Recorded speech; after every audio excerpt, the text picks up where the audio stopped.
Welcome to Impact Unicorns, the podcast where you meet inspirational entrepreneurs building the next generation of transformative companies.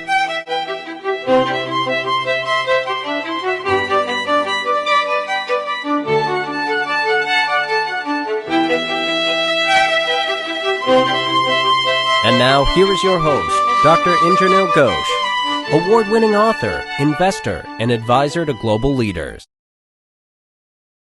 In this week's episode of Impact Unicorns, I'm delighted to share a fascinating dialogue with you. In the days leading up to COP26, I was privileged to be part of a green finance panel at the COPtimism event in Glasgow.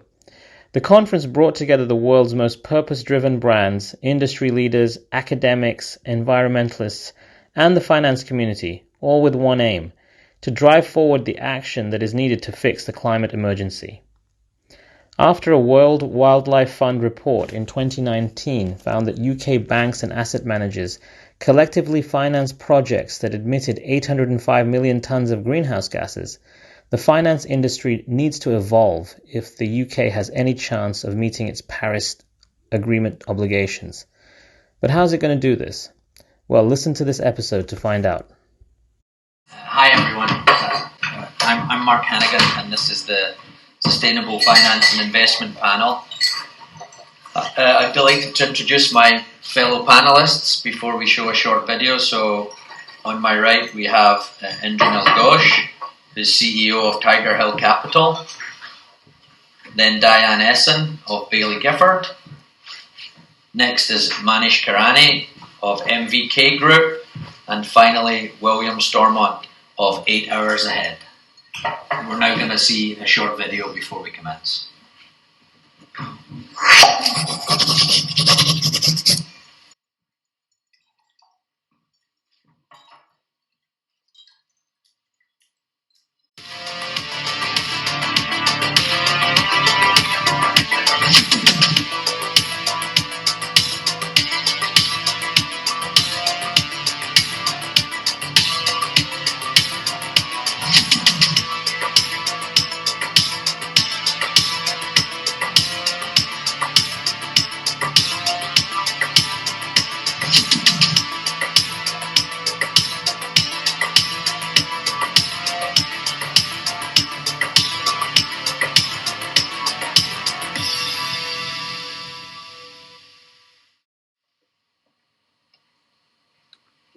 Okay, so as I said, I'm Mark Hannigan of Greenbackers Investment Capital, and welcome to the panel on sustainable investment and finance. What we want to try and achieve today is to dig into and explore the process of putting our money, our collective money, where our mouth is, so to speak, with the commitments that are going to be made at COP over the next 2 weeks, and also to try and inform those of you who are not of a financial background what it's going to take to make these massive investments a reality. So I'm going to lean on the expertise of the panel here to help you guys understand what it's going to take to make these massive investments. I also want to try and convey to the audience that even if you're not an investment banker or someone involved in investment, you actually have more influence over this process than you think you do. And I hope that that's a takeaway for you guys at the end of the discussion today. So perhaps we can start with each panelist just saying a couple of words about who they are, what they do for context, starting with Indranil, please. Thank you. My name is Indranil Ghosh. I've been a sustainable investor for the last decade or so. Firstly, for a large sovereign fund called Mubadala, where a large amount of their investments were nation-building or socially motivated. And recently I wrote a book about how to invest sustainably to achieve a sustainable economic development along the lines of the UN SDGs. And I also have a podcast called Impact Unicorns, which is all about transformative companies that could both become unicorns but also have amazing impact along the way. Hi, I'm Diane Essen. I work at Baillie Gifford, which is an investment management firm based over in Edinburgh. We are predominantly an equity investment house, and we have clients that range from pension pots. So any of you that have a pension, we might manage some of your pension money, or charities, or university endowment funds that need to grow their money there, and so they'll invest with us, and then we will make decisions and decide which companies to invest in. Hi everyone, Manish Karani. First of all, good to see everyone without a screen in front of me. so great to see everyone. Founder and CEO of MVK Group. We are the fund manager of a coalition fund which specifically focuses on the plant-based space. We specifically look at more consumer brands, so the vegan trend, and we've been doing this for around 3 to 4 years. And now we're actually raising our second fund for £100 million. And we're looking forward to speaking to everyone about this exciting movement. Hi everyone, William Stormont from up the road, Perth. I wear several hats, but primarily I'm here because in a similar world to Manish, venture capital, but really helping companies to do business in China, including clean tech and food tech companies. I'm also a farmer by background, so I've got my own personal interest there and forestry as well. And then probably due to my MBA experience in Oxford a few years ago, I have a great interest in all things impact, and in particular trying to solve the problem of essentially financing renewable energy infrastructure in emerging markets where investors are less keen to put their capital as it seems being very risky. Thank you all. So as I said, we're going to spend about an hour exploring what it's going to take to mobilise the capital that's required to make these net zero commitments a reality, and also to try and give you guys a little bit of insight into the role that you can play as individuals in this journey. I've broken the discussion down into 4 sections. Firstly, we're going to look at the why. Why are we making these investments, and why should the people who control the capital make the investments? Then the how. How is it going to happen from a government perspective, from a company perspective, an individual perspective? The where does this need to happen? And the who also. So we're gonna cover from those 4 angles. We're going to try and use non-financial terms where possible, right, guys? That's what we've agreed to do because we know not everyone in the audience is a finance person. So we'll try and keep it as light as possible. And I think, are we taking questions from the audience, Martin? Is that part of the format? Yeah? Yeah, I've challenged the audience to have some tough questions for you. Okay, good. So if you have questions, just are you moderating that? Is there a roving mic? Is that the roving mic? Okay, great. Then let's kick off. So I just want to talk a little bit about the why first. That's a bit of a business cliche, but the why of the gargantuan amount of investment that's required to make these commitments a reality. I was thinking about it this morning. A lot of people liken the amount of innovation and capital that's going to be required to make net zero a reality to the space race. But I think it's bigger than that. I think you're probably looking more at like the rebuild after the Second World War. This is just a gargantuan undertaking. We have the amount of capital that we have to mobilise to make this a reality is incredible. And like all investments, it's about risk and reward. And I think that the risk side of climate change and net zero is very well understood. If we don't, for example, improve our infrastructure, the lights go off. But the reward side of it has been not compelling for investors, I think, up until very recently. If you control an investment fund, investing in climate tech, clean tech has not been the top of your list of asset classes in recent years. However, we're starting to see evidence that you can make money as an investor investing in climate tech now, and the example I love to use is Tesla. I think everybody can relate to Tesla, the electric car manufacturer who just passed $1 trillion market cap the other day. So businesses like that are starting to move the dial on the risk-reward equation for investors. But to help quantify the sums involved here and the behaviour that needs to change to make these investments happen, I want to firstly invite Indranil to maybe just paint a picture for us of where is this capital coming from, and where is it currently directed to, and how much do we need to shift to make net zero a reality? Yeah, so you're right. It is a gargantuan scale, and probably bigger even than the space race or even the reconstruction post-war, because it's more like, I think, the late part of the 19th century, early part of the 20th century, when we were laying electrical cable, telephone lines, expanding the amount of roads, building cities of a size that had never been seen before. It's that scale of industrial and infrastructure development. But electrification is a process that's been going on for 150 years now. The little twist that we have is we have about 10 to 15 years to make some of the big transformations, in all the different sectors that we've talked about, and to decarbonize them, which means a lot of retrofitting, but actually also building a lot of new stuff on a very enormous scale. And if you look at the UN Sustainable Development Goals, there's really a lot of this retrofitting and building new stuff to make things, greener, enhancing, natural resources, biodiversity, the oceans.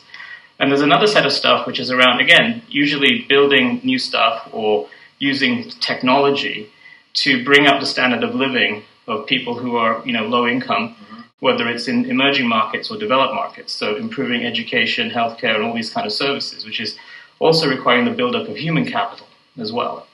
So the sustainable, transformation actually is a gigantic task. And if you look at the UN estimates of how much it's going to take to just implement the SDGs, they reckon it's somewhere around $5 to $7 trillion of investment every year for at least the next 10 years. Yeah.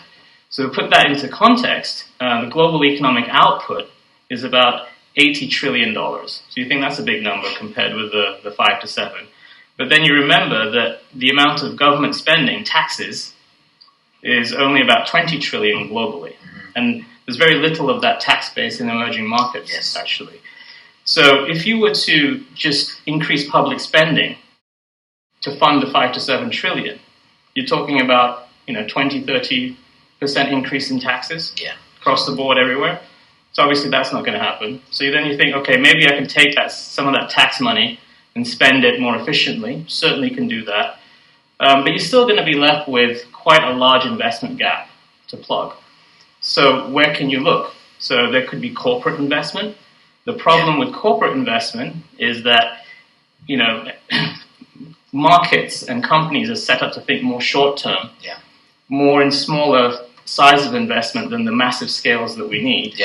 And they're not very comfortable taking early-stage risk, whether it's on a technology or whether it's on sort of a new way of doing things, right? So what you need is private wealth, private capital to come in and blend with the public support to plug that gap. Now, fortunately, there's 200 trillion of private wealth in the world.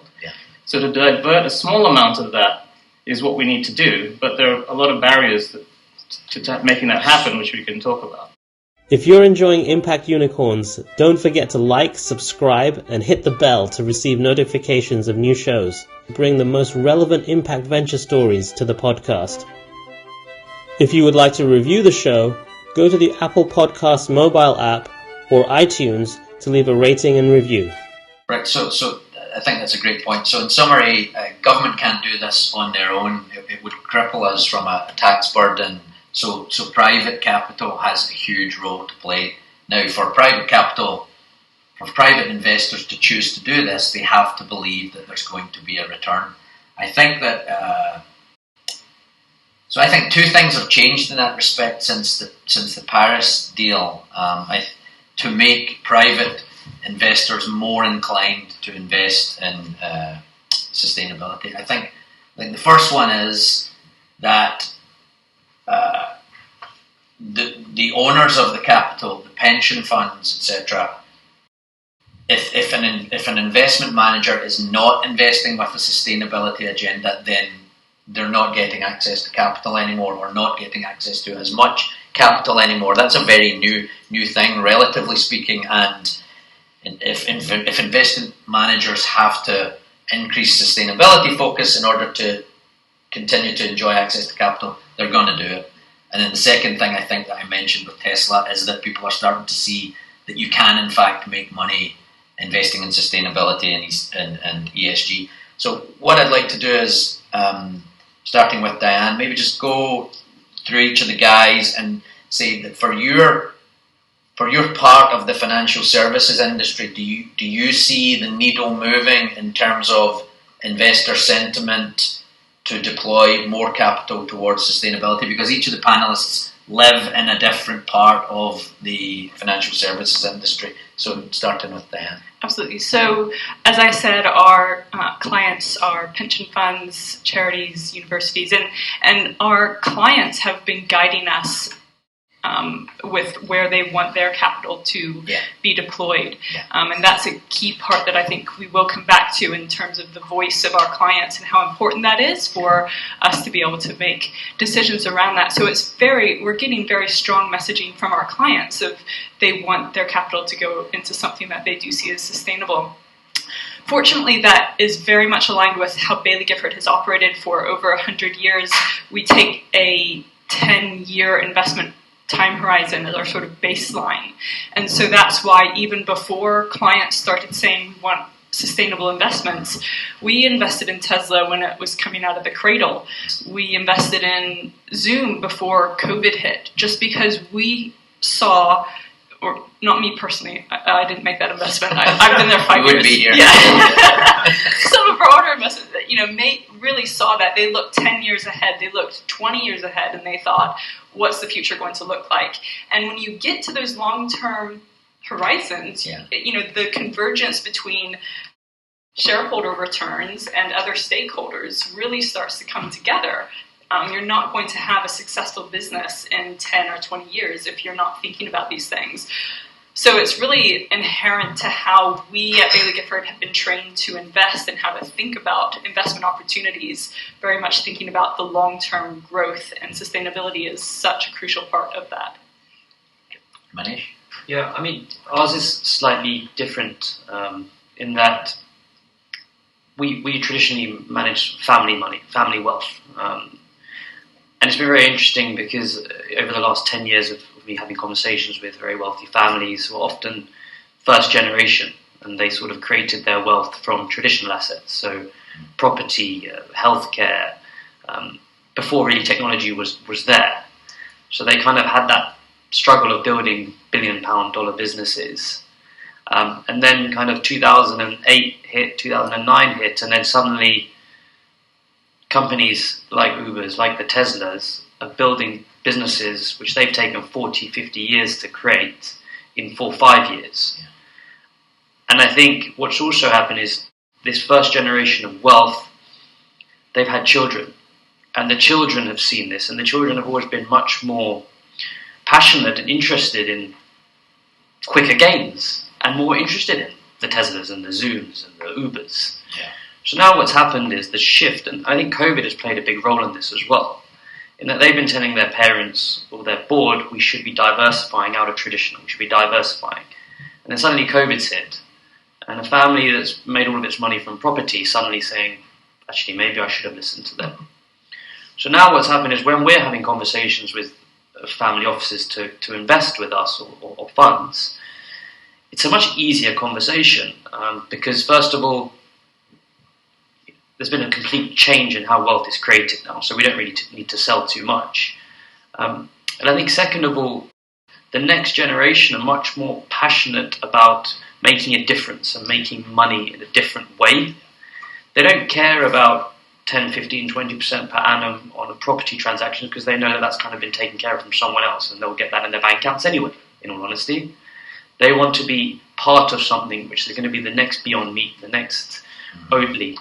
And they are so passionate about this and removing animals from the food chain. They don't want to see animal cruelty. They want to be around in the next 40, 50, 60 years. And they're kind of in a position where their parents might not be, but they don't want to leave a world like this. Yeah.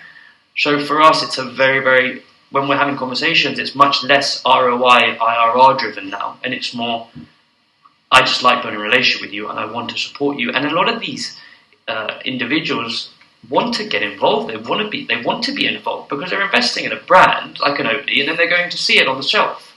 Yeah. That's a buzz. Yeah. So for us, it's just it's become easier over the last 2 to 3 years.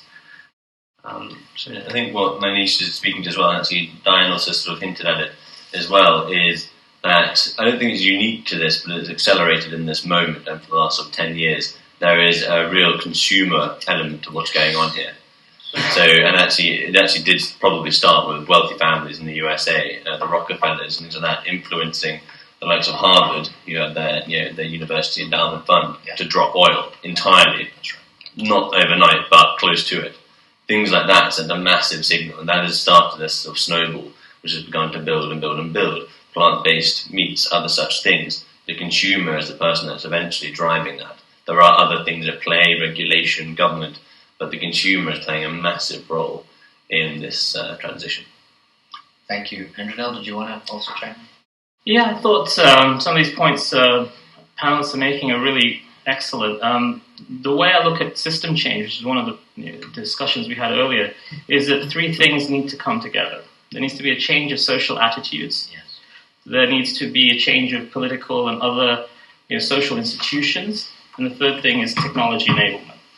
Yeah. Now, technology is usually the easiest out of the 3, ironically. I mean, just think we've had video conferencing technology for a while, but didn't know it was really widespread.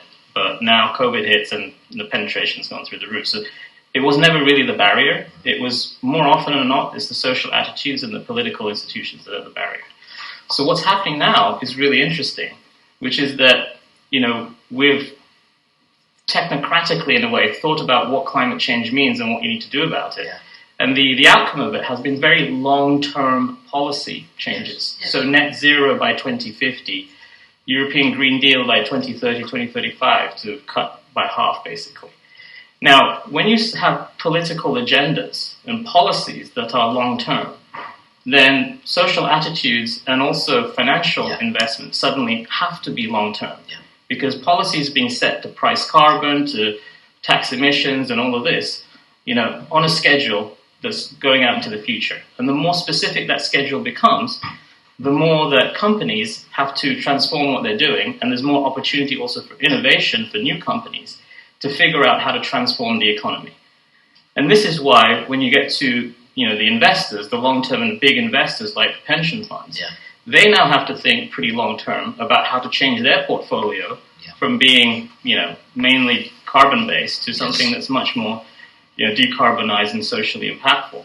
Now, as I'm raising a fund right now for, €1 billion to invest in sustainable infrastructure, what I actually see as I talk to LP or investor after investor is that, yes, there's some sophisticated ones that have, got this and are implementing it. But the vast majority are at the stage of, I need to tell my board, I've been asked by my board to figure out how to shift this capital allocation, and I have to report back to them early next year. Yes. So that's the stage we're at. Most of the capital is still figuring out what they need to do and how to deploy it. And desperately looking for frameworks and pathways to do that.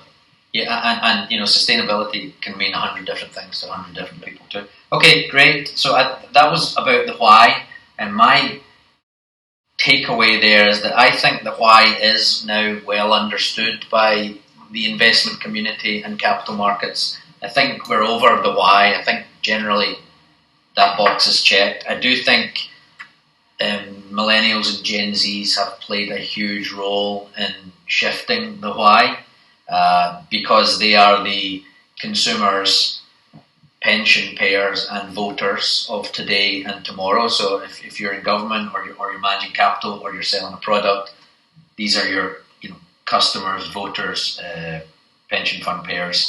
So I think we've got the why. I'd like to talk a little bit about the how. Now that we get the rationale for doing it, let's talk about the practicality, because it is a phenomenal undertaking. We're really hoping for aggressive commitments in the next 2 weeks out of COP, and that's wonderful, but then we actually have to do it. And, it's not going to be easy. So I want to just touch with the panel, a little bit free form, 3 groups that are in my mind. What government can do for the how, in terms of policy, regulation, tax breaks, carbon taxes. What companies can do in terms of their corporate VC procurement policies, voluntary carbon markets, and not greenwashing. Let's touch on greenwashing. And individuals, what can individuals do at the ballot box, with their pension fund, with their consumer choices? So my question to the panel is, within those groups, who do you think is doing enough? Who's letting the side down? Who's not doing enough right now? And what should they be doing different? I don't know if who wants to take that one. Yeah. Well, I'll give a stab. So where I want to start with this one is, thinking about sustainable finance. I think there is, at least for me, before I came into an investment, I thought of, we'll just leave it to the experts. And I think it's really important to remember that if you have a pension, if you have savings, if you have a stocks and shares ISA, even if you have savings in a bank, you are an investor. And where your capital goes really influences outcomes. As we're talking about, it can go to technology. It can go to larger companies and really influence their ability to access further capital. And so where you put your money is, collectively, it's a huge impact. And you have a choice. You can invest passively, so you can give your money to a benchmark, but then you can only influence through capital allocation. And what's great about investment, especially on the sustainability angle, because it's so subjective, is you can also engage with companies.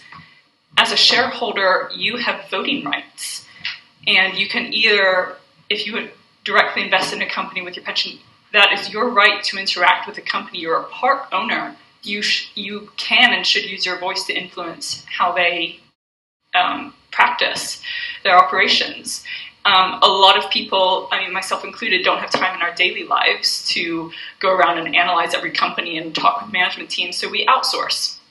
I outsource my pension to Bailey Gifford. But then we professionally can then speak with companies and engage with them as as that voice of the people. It's another voice at the table, which is so important. You've got shareholders, you've got customers, you've got governments. And if you give up that right to interact or engage, or if you just give your capital to any investment firm that you don't know their process for sustainability, if sustainability matters to you, it really behooves you to look into who's managing your money and where they're directing it. Does that apply? Do your values align with that investment manager? That's a great point. I'd like to go a little deeper on that, actually, because while you were talking, I was remembering that, things like Robinhood and Cash App, we're now seeing fintech innovation, which is putting the consumer in control of where their capital goes within stocks. And, William mentioned that consumers are driving a lot of this stuff in the capital markets. My son's 12, and on Cash App, he's got a stock portfolio that he manages on the school run. Swear to God, it's true. And Tesla is like his favorite stock. It's like that, my Tesla. So I think, although we're in an investment panel and we work in that industry, to Diane's point, everyone's an investor today more so than ever because of this innovation. I don't know if anyone wanted to add to what Diane was saying. I think that's a really good place to start, which is, you frame the question as who's letting the side down. Yes.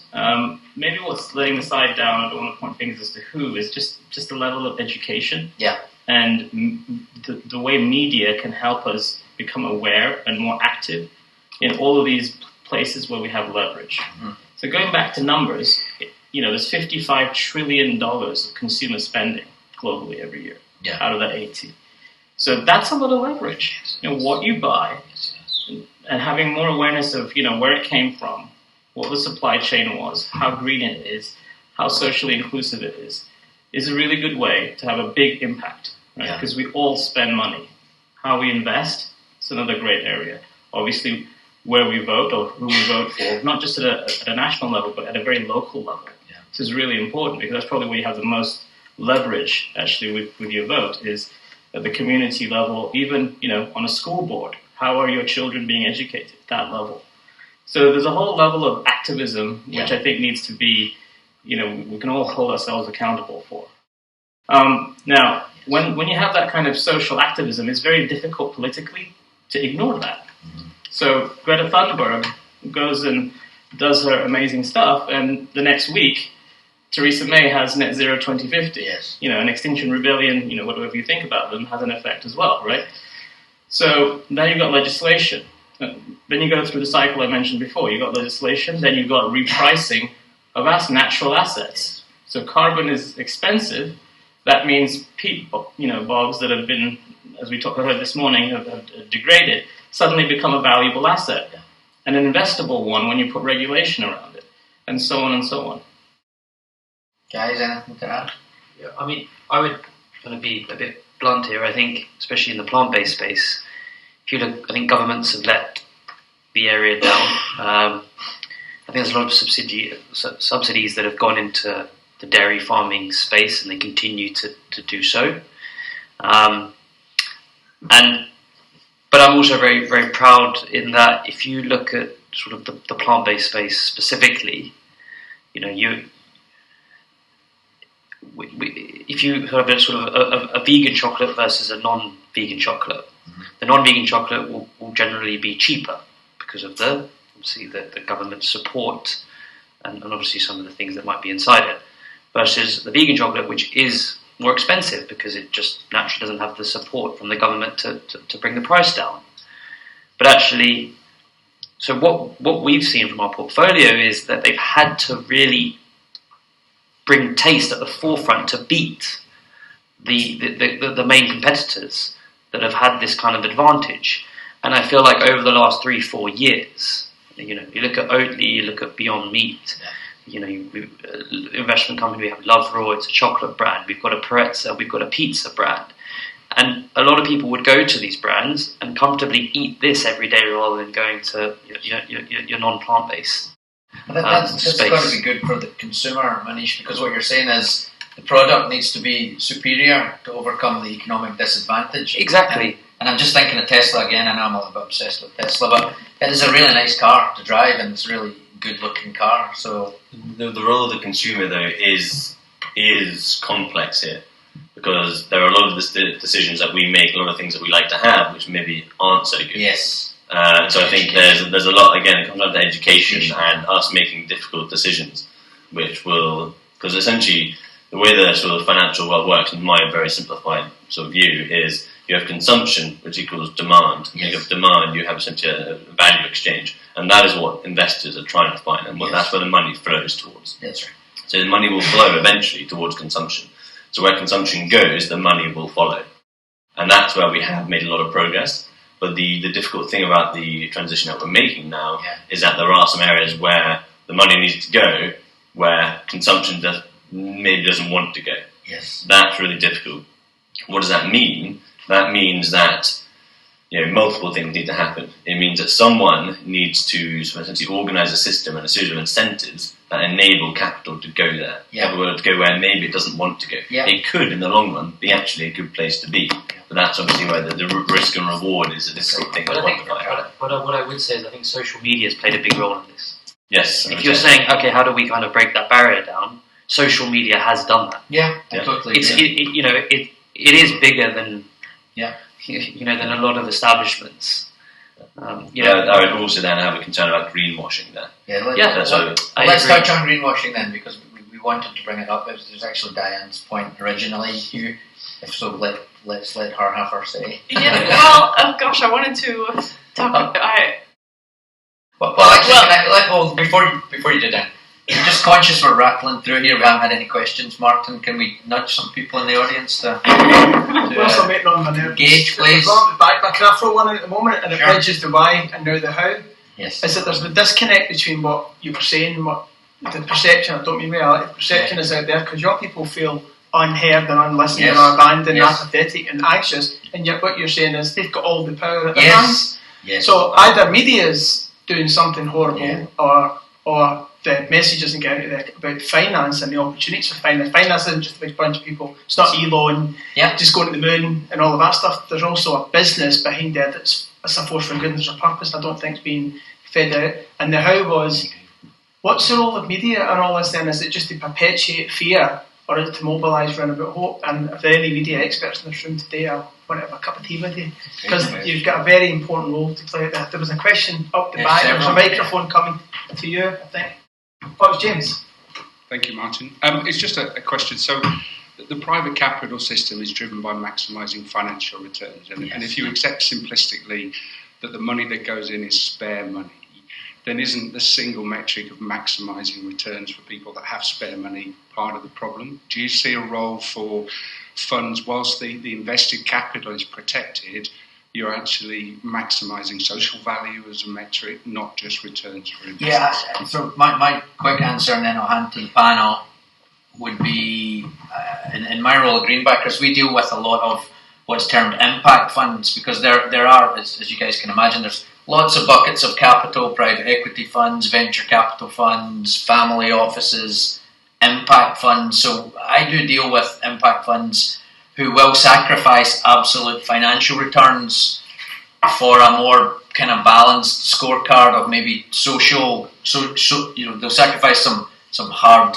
cash returns for social change. I have to say though, it's a tiny minority within the capital market world. I would have maybe a direct answer to that, which is no. And the reason is following. If you want to go down the route of saying, okay, there are multiple objectives that we have to optimize for, so financial and then all of these other social metrics. First of all, you have to measure those in a standardized way, and in a way that the measurements are actually accurate and audited. You have to then offer, in a simple way, retail investors especially, but even institutional investors, a simple way to figure out how to trade off between the two. If you think about how actual pension fund works, now you're creating a gigantic headache for these people. It's like, I have to go to my board and explain how I traded off financial return for all of these other things. It's going to be very, very complicated. And simple things usually work better than complex things. So I think the real answer is society has to revalue these non-financial things like the environment, the quality of human capital in a way and reflect it in carbon prices, in wages that we give teachers, etc., so that we're basically recalibrating the value as a society that we put on things through financial metrics, which is salaries, wages, taxes, and so on. And that way, is that happening? Do we think that's happening? It's beginning. But when you have that flow through the system, it all comes back to then all of that information and all those societal values are reflected in money again. And then it's much easier to sort of manage a financial portfolio because you're maximizing for profit again. It's just profits defined. Do you think the demographic transition to millennials and Gen Zs in positions of influence will assist with that value shift, that societal value shift? So that's maybe the Absolutely. And the other thing that will happen is there will be smaller markets being set up. So crowdfunding and tokens and things. So there will be many more ways which you as an investor consumer can put your vote very directly into a private company rather than having to go through a fund which then goes into invest in a VC fund that then invests in the company. Right? And you can buy a token for a natural asset, let's say. So I think we'll have many more channels to invest value. Maybe it becomes tokens at some point. But I think the major thing that we need to do is revalue what society actually thinks things are worth. And I think investors have been burned in the past by good intentions of wanting to invest in technologies that they can see as being part of the solution, but just are not profitable. Like Bailey Gifford, we got burned investing in solar panels 10 years ago. These investment, our clients do expect a return on their capital as well. And so we have to really think carefully of, is there demand for this product? And that is a key part of our analysis. Maybe the demand is not going to be there this year, and we accept that, but we have to have confidence that there's going to be demand in 5 years or 10 years in order to make a return. I think it's also important to acknowledge that the conversation today has been quite UK oriented. Yeah. This is a global problem. Definitely. And the biggest problems are in the emerging world. Yeah. For lots of different reasons, but it's actually the problem, i.e., the climate there, they're being hit worse, but also they have institutions that are newer, less trusted, so investors are less inclined to invest in those areas, and that's where the greatest need is. Then to come back to the question, I think we are fronting up to an awkward inflection point now where the traditional return that investors want globally and the emergence of these new sort of climate and social assets, that will be an awkward gap essentially between the traditional return and as these new assets grow and begin essentially to take more and more and return more, and that is the leap of faith that essentially we need to make across the globe. People will have to, I think, people will generate less. There could be a step there, you could say it's like some venture capital, our typical game, where if you reach longer term, you'll then be holding much better assets than they appear to be today, and the assets, the legacy assets, your old oil assets, will die off nearly entirely over time, and there's that transition. But there's that awkward middle ground now where that 10% might be 8%, but in the future it could be 12%. Over the past 20 years, I've worked with hundreds of entrepreneurs to build impact unicorns. In my experience, every company that has a transformative positive effect on the world does so by building strong partnerships with communities, investors, and governments to solve society's biggest challenges.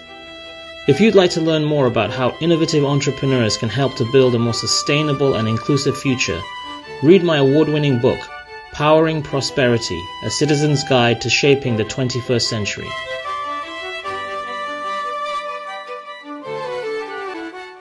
So to summarise, I think that is happening, I think would be the summary, but it's going to take a very long time, but we think it's happening. Martin? I was going to say, can you help us, but predominantly me, because everybody here's smarter than me, is that if you're looking for certainty, and I know Bailey Gifford and no one else has a crystal ball, but 3/4 of the world now have net zero targets. Scotland's are written in law, so we can't not be 2045 net zero in England.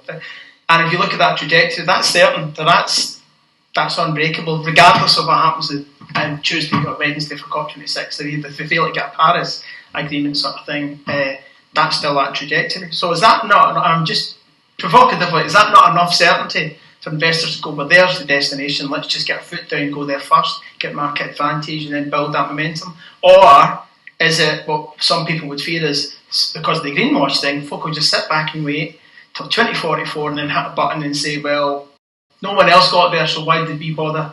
So I think there's an element of leadership, and I know you're all leaders in your space, but is there something more that can be done?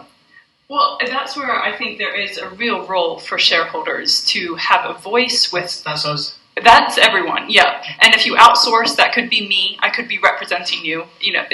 So we have a voice at this table, as I mentioned, and it is important to society, our clients, you as shareholders, that companies are taking these issues into consideration. And we do bring that, it is an increasing part of our conversation with companies to try and push them in that direction.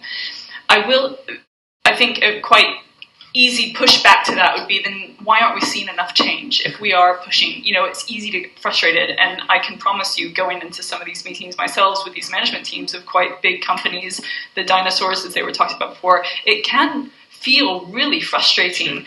But I just want to raise the point there, which comes to the greenwashing element, that I think you have to have all of these stakeholders working in concert, because not just investors getting burned for investing in solar panels too early, companies are getting burned from investing in new technologies or sustainable technologies too early. And, and that could actually be destructive to end goals. So I'll give you an example. Coca-Cola, we could really bash them over the head for all of the plastic bottling that they create. Why aren't they taking a big leap? Well, they could. They have the capital. They could just say, you know what? We're not going to sell plastic bottles anymore. Everything's going to be on tap. You bring your own bottle. Maybe they have a milk bottle recycling scheme. But if they do that, do they have enough customers that are on board with that? Would you accept that? Or would people start shifting to Pepsi? Well, okay, I like Coke better, but Pepsi's more convenient now. There are all these competitive dynamics that mean that sometimes taking a big leap could actually be destructive to your company. And the value of these companies is still that they are huge. They have huge amounts of capital to deploy to innovation. Coca-Cola, Pepsi, they have come up with biodegradable bottles because they have the resource to do that. So I'm sorry. To extend your point, if I may, which is, I just remember Cristiano Ronaldo during the Euros. Was it the Pepsi or the Coke bottle? I can't remember. But did that. Took a bottle of water and did that. And 4 billion got wiped off of. So my point being that yes, there are these challenges to be dealt with, but this is where the media and leadership comes into play.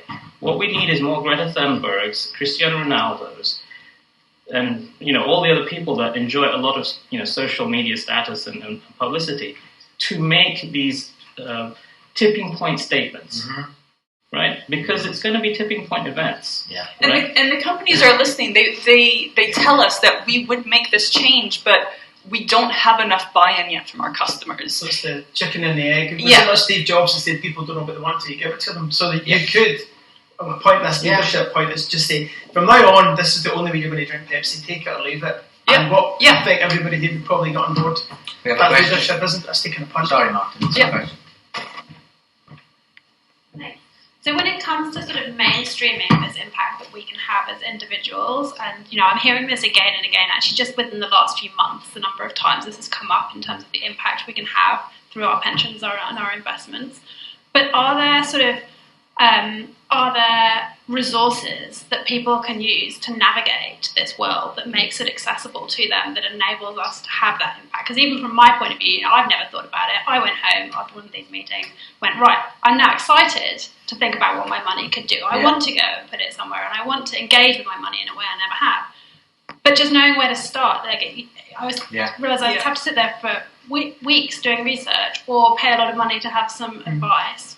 But, or do you see those resources being created? I'll start. So I would say yes. I would reiterate. I think there's 3 levers you've got, not just your capital. I think your consumer choices, your vote, and your capital, all 3, us, not you, all of us, they're your levers. But I think what you're seeing is innovation in the fintech space, financial technology space, where investment management used to be this kind of weird, esoteric thing that very specialised people do, and you pay them money to do it.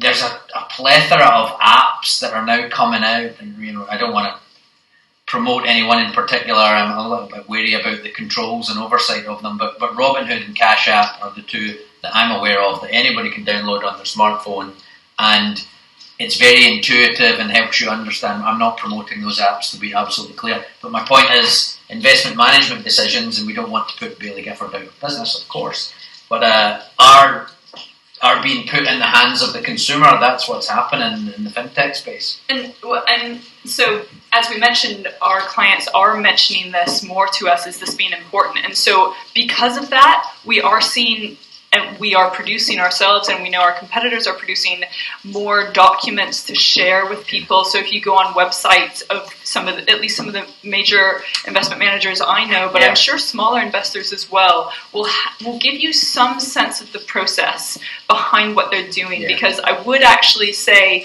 there's greenwashing around corporates, there's also greenwashing around investment. And because it says sustainability on the tin doesn't mean it aligns with your personal values of what's sustainable. So understanding, getting a sense of that process, as it sounds like you're trying to do, I agree it's not the clearest because of all the regulations around us not being able to promote our products. But for instance, we have a blog. I know other investment managers have blogs that we're trying to be a bit more outward facing. So hopefully those resources are increasing for you. It's kind of a pension switch, like you switch. Somebody set up pension switch, so you can go on and put in your details and find out who somebody should invent that. That's by the way, to start mentioning. That's exactly right. So when you think back to the internet and why e-commerce worked initially, it was because there were a few places like Amazon and eBay where you had a trusted environment that you knew things were going to happen in a proper way, right? The problem that we have in investments, let's just focus on the investment industry, is that there's no set of trusted standards because there's too much information for most people to process about what this company is doing and what that fund is doing. So there needs to be trusted standards so you can say, if I want this is a standard stamped way of investing in it. Or, in a parallel track, you need more ways of investing directly, in a democratized way, directly into little companies, little assets, little farms, and that's also coming. And crowdfunding is a form of that. I think Crowdcube and Cedar is a form of that. It'd be great to get more questions, please. So I just wanted to add to that as well. For us, we've got certain things which, as a firm and as the coalition fund, are very important to us, and we've kind of built a team around that. And for example, if an investor does come to us and says, "I want to invest 100 million or whatever with you," and they're really financial focused, returns focused, we just wouldn't take their money, to be honest, because if we are encouraging that person to invest with us, then that's the type of investment company we would invest in would attract that as well. And we're not, right? We want to attract people that want to make a difference, and they will go they'll do as much as they can to ensure that's the case. And it's not purely about profit. We've done things, for example, like us. For proportion of our carry goes back to animal charities. So, and it's really pretty straightforward to tell someone, well, you're going to invest with us, we're going to provide a proportion of our carry to charities. When we invest in our portfolio companies, we say, we are allocating some of our profits to animal charities. Fingers crossed, you individuals will go and sell your business for 100 million. Would you like to also allocate a proportion of your profits to charities? And pretty much every portfolio company that we pick will say yes. So fine, there are different metrics, there are these different things, and obviously COCOD is very different. You have to look at, a 500-page document, but we kind of try to keep it very simple because ultimately, that will transition. Manish, I hate to interrupt you, I'm sorry. But 2 minutes left, and I really wanted that question from that lady. Maybe we could get a quick answer to it. Can we have that question just real quick? It's our last 2 minutes. I'll try to be quick and just on that greenwashing element, and appreciate all the amazing work you guys are doing in this space. But given, I think last year, 72% of ESG labeled products don't even meet Paris agreements, and nearly 70% of asset managers are worried about greenwashing in terms of their decision making.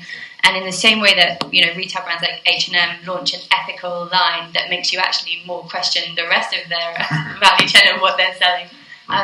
Do you guys think that we could get to a stage where we're switching around the labeling of sustainable or responsible investing, where it's actually only a label when it's the reverse, and that the standard is, an investment or an irresponsible or an unsustainable one? And if so, how far away are we? And what do you think would be the main driver of that? Is it the risk from fund managers, or is it the regulation that comes to private sector or to you guys to make sure that you're being robust in the product labels? Okay, might be tough in 2 minutes, but anybody want to have a stab at a quick answer? There are some. Well, I think the standardisation is key, and I think we have been let down by government on this front. Government always moves slowly, but they've had a lot of warning here, and these sort of conversations have been going on for quite a long time. You've had the UN SDGs now for quite a long time, and yet they're still really not being sort of taken up across the board. So I think we really need to push in that direction now. And if that means there's some people get burnt, some companies get left behind, so be it. We have a big problem to solve. I would actually maybe directly counter that. I don't think standardization is going to work because there's no universal definition of what is sustainable. So there's no universal definition of what we should invest in that is sustainable. It has to be very bottom up, very company focused. Do you get into the nitty gritty? How do you do the trade off? And an important one is it sustainable to invest in a company with a large carbon footprint that is growing? Some of the benchmarks say no. I think it's a two-way. This is a unique problem, which is a unique solution, which is both grassroots and government led. Okay, got to wrap up. But that's great. Thank you for the question. Do you remember fair trade with the coffee industry? That's what I was thinking of there. So it looks like we're out of time. Big takeaway for me is that the people who allocate capital to make these investments happen, they're getting it. They're waking up to it. But more than that, consumers are actually ultimately influencing the capital markets. I think that's the real takeaway for us. It just takes a long time with policy and what have you. So we think it's going in the right direction, but we think consumers can accelerate it with the behavioural choices they make on their vote, their capital, and their consumer behaviour. Thank you. That has been an amazing session, I must say. I've made 4 pages of notes, and I'm a dreadful writer. And everything's been recorded, just so you all know, because I've been sitting trying to capture this, and the education today has been seismic. That is phenomenal, and I think people now have got more information, more ammunition, more inspiration, and more tenacity to make sure we don't just sit back and say, the stuff I said this morning, you could all repeat after me. Somebody's doing something about climate change. You do. Yeah. So we've got the opportunity to take this stuff in our hands right now. So thank you all very much for that. It was a fantastic session. Thank you. If you've enjoyed this episode of Impact Unicorns, don't forget to rate and review this show by scrolling down and clicking Rate This Podcast. And join me next week as I talk to more inspirational entrepreneurs building the next generation of transformative companies.